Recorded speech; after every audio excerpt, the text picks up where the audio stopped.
Assalamualaikum warahmatullahi wabarakatuh. Alhamdulillah, alhamdulillahil qahhar, al-azizil ghaffar, muqaddiril aqdar, musarrifil umur, wassalatu wassalamu ala Muhammadinil mukhtar wa alihil athhar, amma ba'd. Puji syukur marilah sama-sama kita panjatkan kehadirat Allah Subhanahu wa Ta'ala yang masih memberikan kita berbagai macam nikmat, baik nikmat iman, Islam, nikmat sehat, dan nikmat panjang umur. Salawat dan salam semoga senantiasa tercurah keharibaan junjungan Nabi besar kita Muhammad sallallahu alaihi wasallam yang kita harapkan syafaatnya yaumil kiamat nanti. Pada kesempatan ini izinkan kami menyampaikan tema peran guru RA dalam pendidikan Islam. Pendidikan adalah proses membimbing anak mengembangkan potensi yang ada pada dirinya, baik fisik, mental, emosional, sosial, dan juga spiritual. Ketika kita bicara tentang pendidikan, tentu kita bicara tentang anak sebagai objek pendidikan. Dalam Al-Quran Allah mengingatkan bahwa ada 3 jenis anak. Yang pertama, anak bisa menjadi musuh, aduwwalakum. Yang kedua, anak bisa menjadi fitnah dan ujian. Yang ketiga, anak bisa menjadi qurratu a'yun atau yang kita kenal dengan waladun sholeh. Kita semua menginginkan anak kita menjadi anak-anak yang soleh tentunya. Tapi bagaimana kita bisa mendidik anak kita menjadi anak yang soleh? Dalam Al-Quran sebagai rujukan surah Luqman, Allah berfirman dari ayat 13 sampai ayat 18. Mari kita dengarkan. A'udzu billahi minasy syaithanir rajim. Bismillahirrahmanirrahim. Wa idz qala Luqmanu li banihi wa huwa ya'iduhu ya bunayya la tusyrik billah inna syirka la zulmun azim. Wa wassaynal insana biwalidayhi hamalathu ummuhu wahnin ala wahnin wa fisaluhu fi amaini an ishkur li wa liwalidayhi ilayyal masir. Wa in jahadaka ala an tusrika bima laysa laka bihi ilm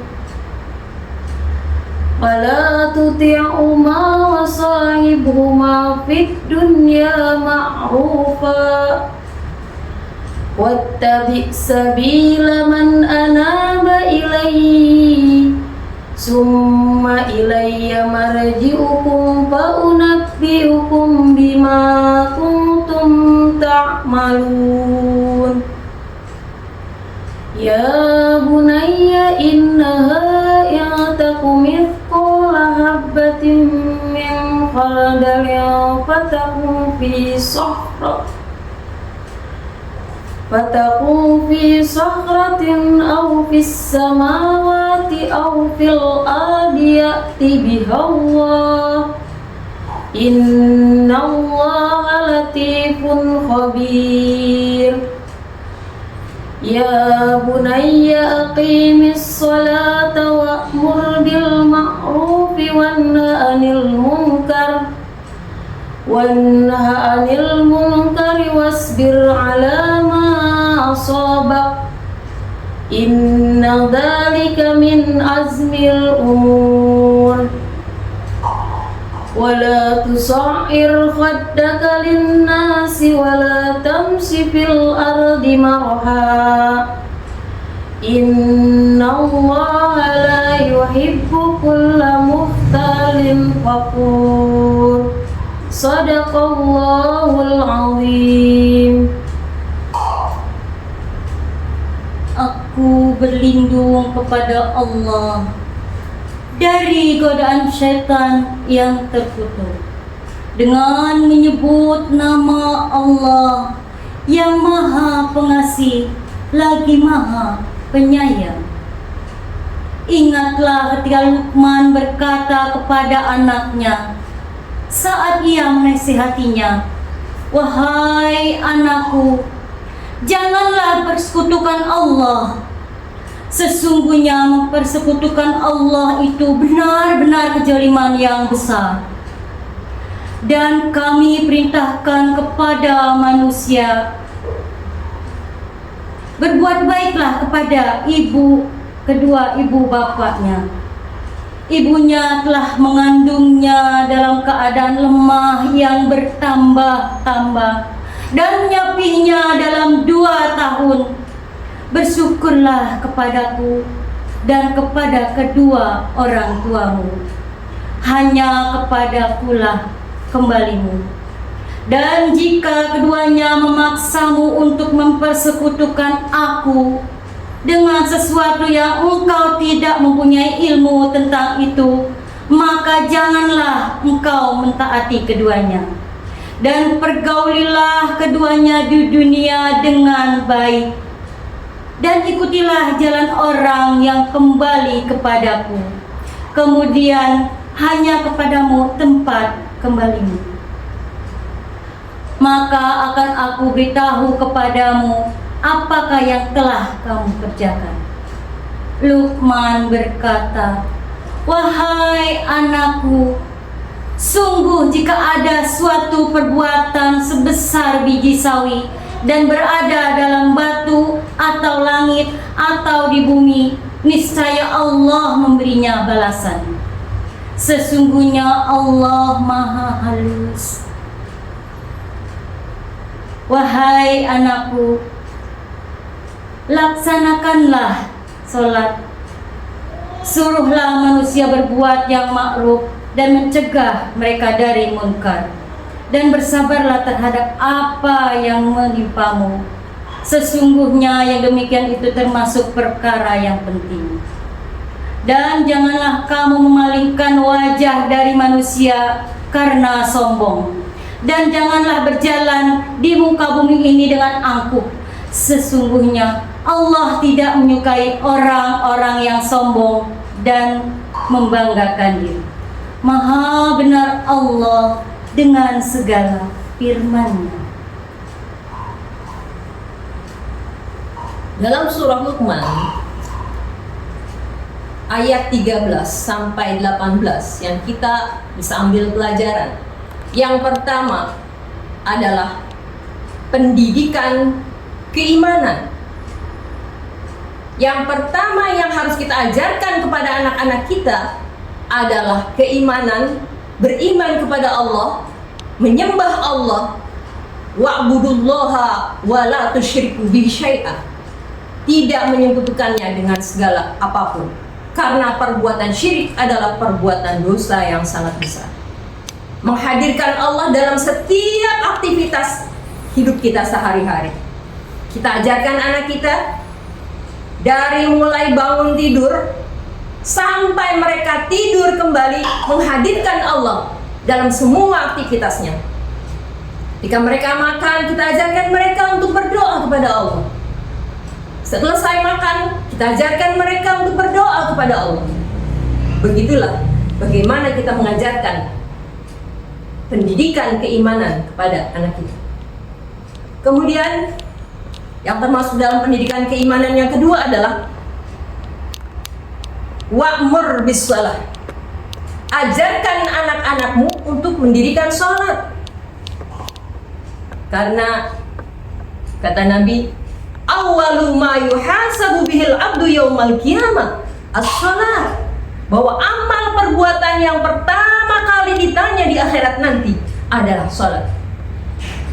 Kemudian dalam hadis lain Nabi bersabda, murru auladakum bis-shalah wa hum abna'u sab'i sinin wadribuhum 'alaiha wa hum abna'u ashr.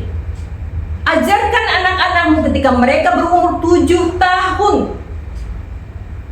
Dan jika mereka sudah berumur 10 tahun mereka belum mau melaksanakan sholat, maka pukul mereka. Tentunya pukulan yang tidak membahayakan. Nah, relevansinya dengan kita, guru-guru RA adalah kita mengajarkan anak-anak kita untuk praktek sholat itu sejak mereka usia dini, sebelum mereka berumur 7 tahun. Nah, kemudian pelajaran yang selanjutnya, pendidikan keimanan yang kita ambil dari surah Luqman adalah wa'mur bil ma'ruf wanha 'anil munkar. Ajarkan anak-anakmu untuk melakukan, mengerjakan perbuatan yang ma'ruf dan menjauhi yang munkar. Kemudian masih dalam surah Luqman, yang bisa kita ambil adalah pelajaran pendidikan akhlak. Yang pertama, kita harus mengajarkan anak kita bagaimana berakhlak terhadap orang tua. Bagaimana menghormati kedua orang tua kita, terutama kepada ibu, karena ibu yang mengandung kita selama 9 bulan dengan susah payah. Kemudian ibu menyusui kita dalam waktu 2 tahun. Dalam hadis Nabi bersabda, ridallahu fi ridal walidain wa sukhtullahi fi sukhtil walidain. Bahwa ridhonya Allah itu tergantung ridho kedua orang tua, dan murkanya Allah juga tergantung dari murkanya orang tua. Kemudian pendidikan akhlak yang kita ambil dari surah Luqman adalah wala tamshi fil ardi marwa. Jangan kamu berlaku sombong. Diajarkan anak-anak kita untuk rendah hati, tidak sombong. Karena Rasulullah SAW adalah makhluk yang sangat-sangat mulia. Wa innaka la'ala khuluqin azim, kata Allah. Tapi Rasulullah SAW adalah makhluk yang sangat rendah hati, yang sangat tawadhu. Seperti dalam kitab Barzanji yang seringkali kita baca. Wa kana sallallahu alaihi wasallam syadidal haya'i wat tawadhu. Dan Rasulullah sallallahu alaihi wasallam adalah makhluk yang sangat manusia, yang sangat pemalu dan sangat rendah hati. Kemudian pelajaran apa lagi yang bisa kita ambil dari surah Luqman adalah ajarkan anak-anakmu untuk bersabar. Apa arti sabar? Sabar artinya kita menahan diri dari sesuatu yang dilarang oleh Allah. Sabar juga berarti menerima apa yang ditakdirkan oleh Allah. Jadi ada sabar dalam ibadah, sabar dalam menerima segala ujian. Kemudian apa lagi? Yaitu ajarkan anak-anakmu sopan santun. Ajarkan anak-anakmu untuk menghormati yang lebih tua, menyayangi yang lebih muda. Mungkin ini saja yang bisa saya sampaikan. Mudah-mudahan ada manfaatnya. Kami akhiri dengan Assalamualaikum